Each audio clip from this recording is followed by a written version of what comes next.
Hey, welcome back to Floppy Deep Dive, where we dive headfirst into the world of classic gaming. And today we're entering round 2 of our Commodore 64 versus NES battle and exploring 7 incredible games starting with the letter B. But that's not all. We're also looking at the original arcade version of each game so you can see how they stack up against the ports to the Commodore 64 and the NES. But before we dive into the game's nitty-gritty, let's take a moment to appreciate the differences between these iconic systems. The Commodore 64 and the NES may have been both very popular in the 80s, but they are vastly different, and their hardware specs and target markets were completely different.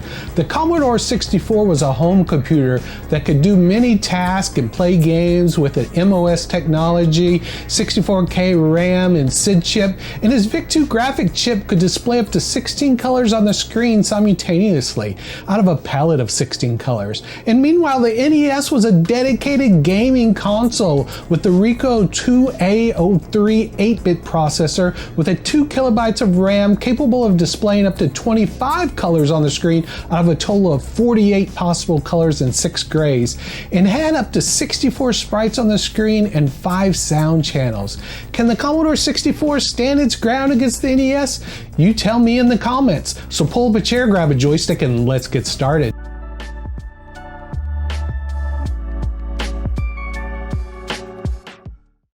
Welcome, hockey fans. Before we compare Blades of Steel on the Commodore 64 and the NES, the arcade version of Blades of Steel was known for its fast pace and exciting gameplay. Now, let's move on to the Commodore 64 version of Blades of Steel. I like the game's graphics and sound effects. The controls could sometimes be frustrating, particularly when passing the puck to a teammate. There's also a lack of a tutorial or a practice mode to help you get used to the controls. Now, moving on to the NES version of Blades of Steel was well received and is considered a classic among hockey games. Its fast-paced, its realistic gameplay made it stand out, as it is unique simulation and arcade-style blend. In addition to the standard hockey gameplay, the game also featured a fighting system where players can engage in one-on-one battles on the ice. The game's graphics and sounds were also praised back then, with many reviewers noting that it's one of the best looking and sounding games on the NES. So let's move on to the next game. Okay, retro gaming fans, now I'm going to be looking at one of the most iconic video games of all time, Bobble. And the arcade version was a massive hit and quickly became a classic. Known for its cute graphics, catchy music, and addictive gameplay, players control Bub and Bob, 2 cute dinosaurs who must navigate increasingly tricky levels filled with enemies. The gameplay involves trapping enemies in bubbles and then popping them to defeat them. Now let's move on to the home console versions. First, the Commodore 64 version, and it's a faithful recreation of the original. The game was easy to pick up but challenging to master, and the 2-player mode added an extra layer of fun to the game. The only downside is that the Commodore 64's hardware limitation meant the game can sometimes slow down when things get hectic on the screen, but this didn't detract from the overall fun of the game. Next, I'm going to look at the NES version, and the NES Bobble is faithful to the arcade version too. It has new features such as different power-ups and more challenging difficulty level. Then I highly recommend this game on the NES too. So which version is the best? It really depends on what you're looking for. If you want a faithful recreation of the arcade classic, the Commodore 64 version is the way to go. But if you want a more polished and challenging experience, the NES version is for you. Thanks for watching me compare Bobble on arcade, Commodore, and NES. Which version is your favorite? Let us know in the comments below, and let's move on to the next classic game. Are you ready to be a bad dude and take on the toughest of enemies? Let's check out the Commodore 64 and NES versions of this classic arcade game, Bad Dudes. But before, let's go back in time and look at the arcade version, which was released in 1988. And this version set the standard for the home console versions, featuring larger and more detailed character sprites and backgrounds, and a memorable soundtrack that make you want to fight your way through endless waves of baddies. And the arcade version also has more advanced AI for the enemy characters, so you better be ready for a challenge playing it. So now let's jump to the Commodore 64 version, and Imagine did an impressive job in keeping the graphics up to the arcade standards.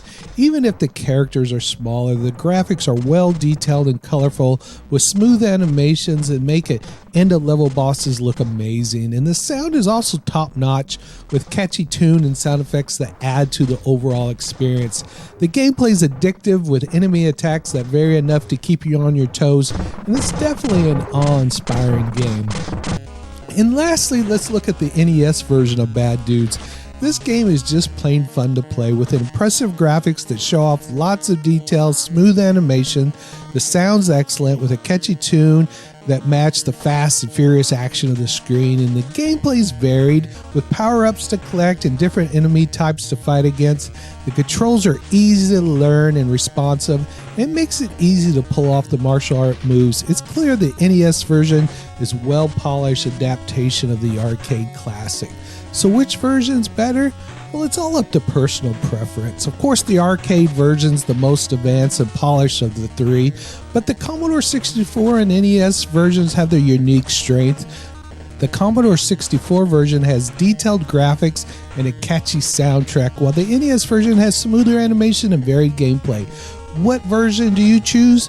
Bad Dudes is a classic example of a 2D beat-em-up genre that still holds up to this day. So are you bad enough, dude, to save the president? Let's move on to the next game. Welcome to my side-by-side comparison of BurgerTime on the Commodore 64 and NES. And before diving into that comparison, let's look at the arcade version of BurgerTime for context. BurgerTime was first released as an arcade game in 1982, and it was developed by Data East. And the game was featured a chef named Peter Pepper who has to run around this multi-level platform assembling these giant hamburgers while avoiding enemy foods like hot dogs and pickles and eggs. And the arcade version of BurgerTime was a smash hit and became a classic title many gamers still hold dear.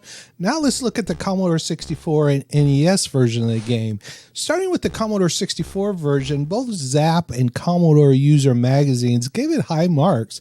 Zap stated that it was a quality game and must for all arcade fans, while the Commodore User called it a superb conversion of the arcade game. They comment the graphic and sound in games were delightful and had plenty of challenges to keep you hooked.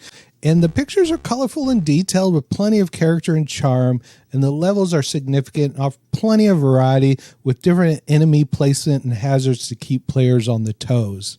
Now you move on to the NES version of BurgerTime, and Nintendo Power magazine also gave it glowing reviews, praising the updated graphics and sound. And the NES version of BurgerTime features a more detailed pictures and sounds, while Peter Pepper looked more like a chef and less like a blob.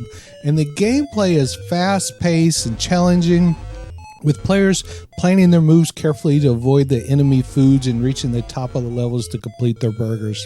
Overall, both versions of BurgerTime received high marks from the critics, each offering its unique strengths and charms. Whether you prefer the recreation of the arcade original on the Commodore 64 or the updated graphics and fast-paced gameplay on the NES, BurgerTime is a classic title that still holds up today.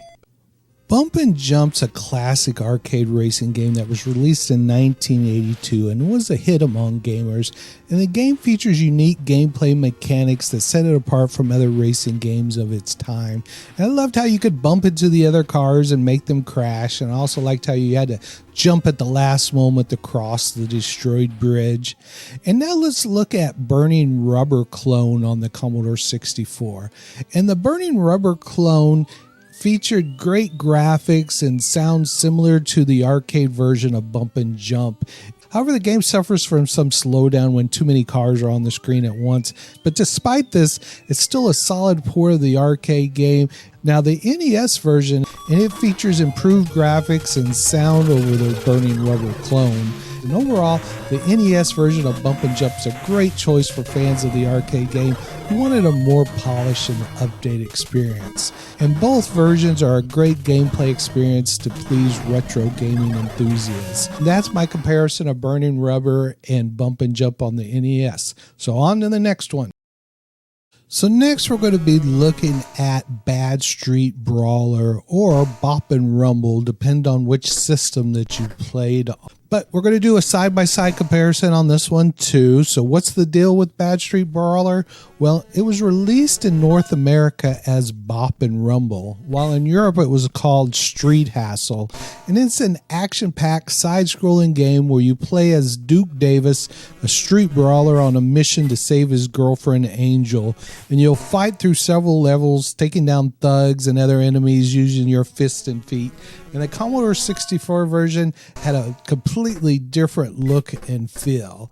And the NES version of Bad Street Brawler was released in 1987, and it was one of two games specifically designed to use the Mattel's Power Glove. And while the Power Glove wasn't very successful overall, it's still cool to see how it enhances the gameplay in this version. But let's talk about the gameplay itself. Both game versions are entertaining and easy to pick up and play, and the controls are simple, and you can execute various special moves with special button combinations. And of course, the goal's the same: save Angel and take down the bad guys. So which one did you prefer? Which one did you play? Bad Street Brawler or Bop and Rumble? It's a tough call. The NES version has its unique advantages of being playable with the Power Glove, while the Commodore 64 version had its charm with detailed graphics and catchy music. So let's move on to the last one. Lastly, I will look at Battle Chess, a revolutionary chess game developed by Interplay Production and released for various platforms, including the Commodore 64 and the NES. The game was first released in 1988 and quickly became known for its unique feature of animated chess pieces that engaged in combat when a piece was taken. And players enjoyed the game's concept on the Commodore 64 version of Battle Chess, and they appreciated the added fun and humor that was brought by the animated pieces. However, long loading times between moves detracted from the overall experience. I played this one in emulation so you could hear the drive running in the background to understand how often it was loading.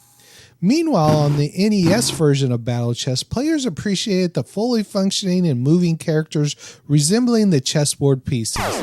And although the game was challenging to learn and devise strategies for it, if you didn't know how to play chess, but it was ultimately proved that it was a fun game, especially when using the pieces to destroy each other. And additionally, the game offered various difficulty levels, allowing players to tailor the challenge to their skill level. And as you can see from this side-by-side comparison, the C64 and NES version of Battle Chess has their strengths and weaknesses, but overall, Battle Chess was a game that brought innovation and creativity to the world of chess, and it's no surprise that it continues to be remembered fondly by players today. And that's a wrap, folks. I hope you enjoyed the show and had as much fun watching it as I had making it. And we just gone through an epic battle with the Commodore 64 and the Nintendo Entertainment System, comparing 7 classic games starting with the letter B. Let me know in the comments, which system do you prefer for each of these games? But wait, the fun doesn't have to end here. If you want to see more content like this, hit the subscribe button and turn on notifications so you'll never miss a beat. And if you really enjoyed this video and want to support us, head on over to the Patreon page and become a patron. Not only will you get access to exclusive content, but you'll also be helping us keep the lights on and make more videos just like this. So what are you waiting for? Give us a thumbs up, leave us a comment, and keep watching more videos on our channel, Floppy Deep Dive. And until next time, stay curious, stay creative, and keep retro gaming.